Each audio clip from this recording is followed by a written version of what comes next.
अगर आप चाहते हैं कि केसी म्यूजिक का ऑडियो एंड वीडियो सबसे पहले आप तक पहुंचे, तो लाल बटन दबाकर चैनल को सब्सक्राइब जरूर करें और साथ में बेल आइकन दबाना ना भूलें।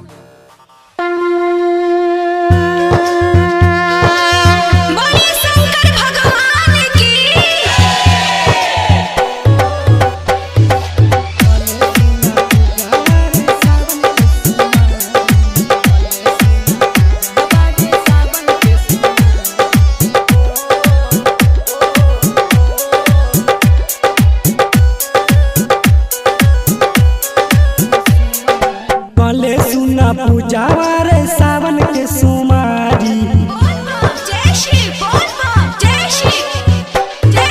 कले सुना पूजावा रे सावन के सोमारी, कले सुना पूजावा रे सावन के सोमारी। भोला बाबा दई दी है, भोले बाबा दई दी है दुल्हा सरकारी। कले सुना पूजावा रे सावन के सोमारी, कले सुना पूजावा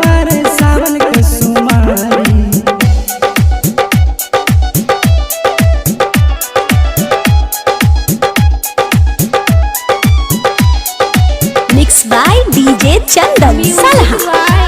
चंदन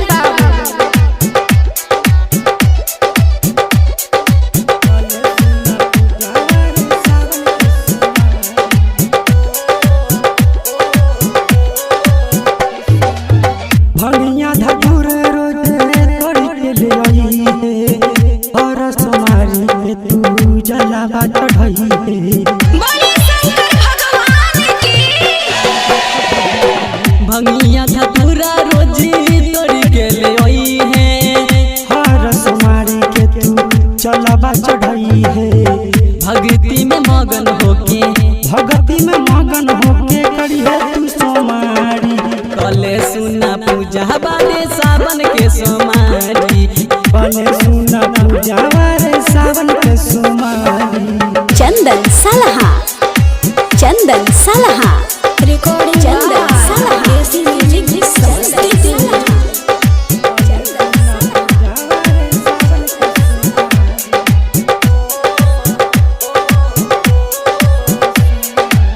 सदानंद सहानी के मान ले तू बात गे, चंदन बाबू कर तो राह में मुलाकात गे।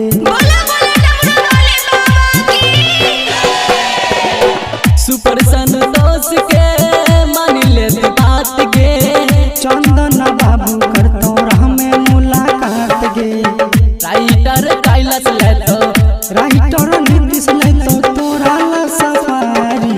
कले सुना पूजा बारे सावन के सोमारी, कले सुना पूजा बारे सावन के सोमारी। Recording by KC music Samastipur.